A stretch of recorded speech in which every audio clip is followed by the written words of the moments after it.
want to transition into YouTube a little bit here because it's quite interesting. You mentioned there just then that you don't do a whole lot of individual stock analysis on the YouTube channel anymore. I think that's something you may be used to a little bit more of in the early days. But how do you sort of balance, the individual stock research for the portfolio against maybe slightly more macro topics sometimes on the YouTube channel, and just trying to be consistent all the time with putting out new, relatively fresh content? How's that? How's that Yeah, work for well, you? I think so. When I started the channel, I very much was basically using YouTube as an outlet for some of the research, some of the stuff that I was doing. So there was this huge amount of overlap between the two, and there still is. I mean, they're both finance, so there is still overlap. But yeah, what I talk about on the channel now is kind of yeah, it's like its own allocated time in my week, separate from the time allocated to my portfolio. And part of that is because I there's other things that I find interesting in the finance world other than just looking at individual companies. I mean, Yeah. I think how you do on YouTube, a lot of it comes down to how passionately you think how passionate you are about a topic, whether it's you just do deeper research, or you come across more lively in the videos, or you do more editing, whatever it is. I think the level of passion that you put into uh, the content is really important. And those are topics also that I'm really interested in. Uh, but it's also kind of a balancing of what content I want to make and the content that will do well and serve a broader audience. And it just kind of is the nature of YouTube that if you want to access a larger audience, you need to have content that is desired by a larger audience. And uh, that's why if you look at the best performing YouTube videos in finance, that it's like, how does the stock market work? Because that's where the broadest audience is. The broadest audience is people who are not interested in finance really, or they're just wanting to understand the basics.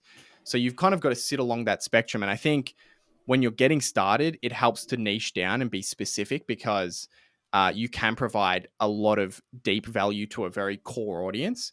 And then over time, it's really just this process of, or at least for me, it's been this process of serving a larger audience to kind of grow and scale in that way.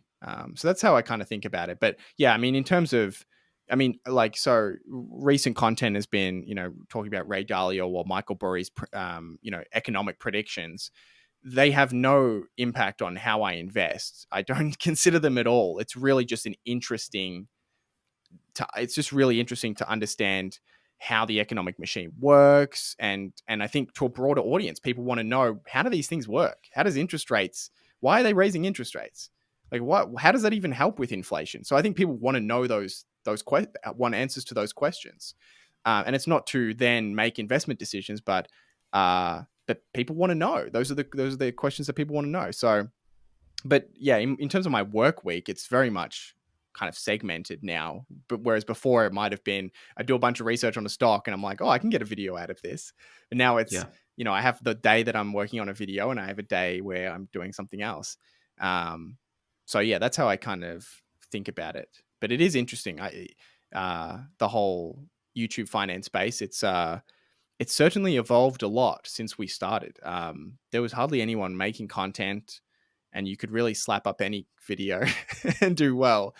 And now it's a lot more competitive, which is, it's more challenging, but it's also exciting, and it kind of challenges you to come up with unique content ideas. And so yeah, YouTube has been very interesting ride.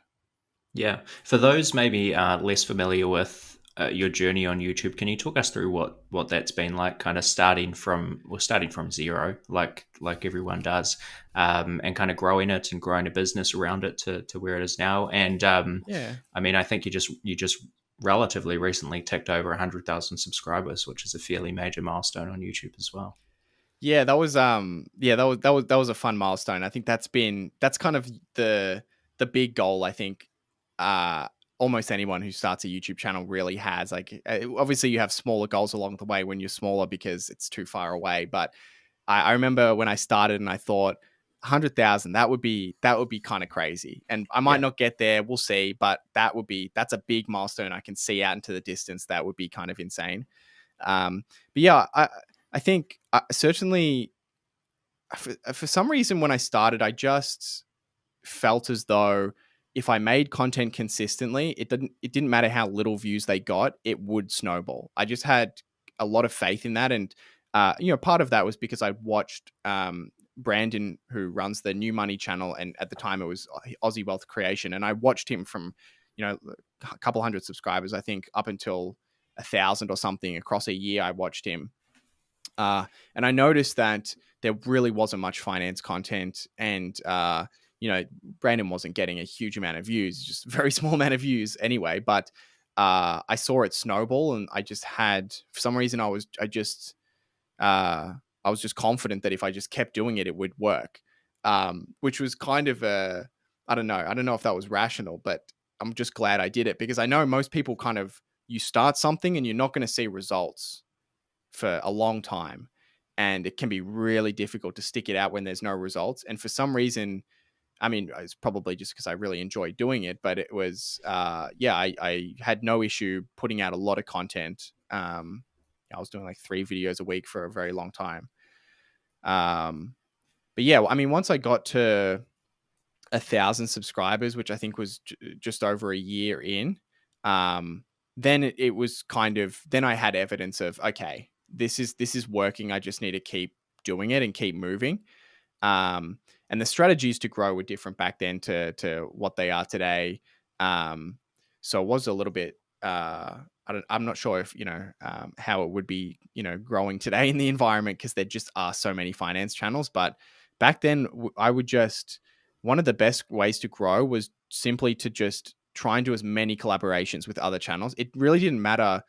It really didn't matter who it was. There was almost no crossover between finance channel audiences for some reason. It was like this person had 1,000 subscribers and their little audience, and then this person had 1,000 subscribers and their little audience, and there was just no crossover. So as soon as you do a collaboration, you'd get almost all of their subscribers. It was the strangest thing ever. I remember I did maybe 10 or 15 of these collaborations, and just saw a huge amount of growth that way. And I'm not sure if you can really do that anymore. But yeah, that was a lot of the grindiness at the beginning. And then today, I mean, it's definitely become more difficult for me to stay consistent. I think it's hard to explain, especially in a few sentences, how inconsistent or difficult it actually is to do something for like 5 years. Yeah. And it's, if you just look at where I am today and where I came from, yeah, it looks like it's just grown consistently, but it certainly hasn't been, a straight ride or easy. I've had long periods, like 6 or 7 months, where I felt as though I couldn't grow the channel. And I had to really kind of dig deep into making the content better and looking what was wrong with it, and fixing my schedule. And yeah, I'm sure it's something I like, meeting and talking with other people who do content creation, because I think it's something that's very difficult to understand what the process is like if you haven't gone through it. I think it looks maybe really easy, or I'm not sure what it looks like to the outside, but it is I'm not saying it's particularly, overly difficult compared to other jobs, but it is something. It has a lot of unique challenges that I'm sure is difficult to understand. If you enjoyed this clip, check out the full episode here and subscribe here. Thanks for watching.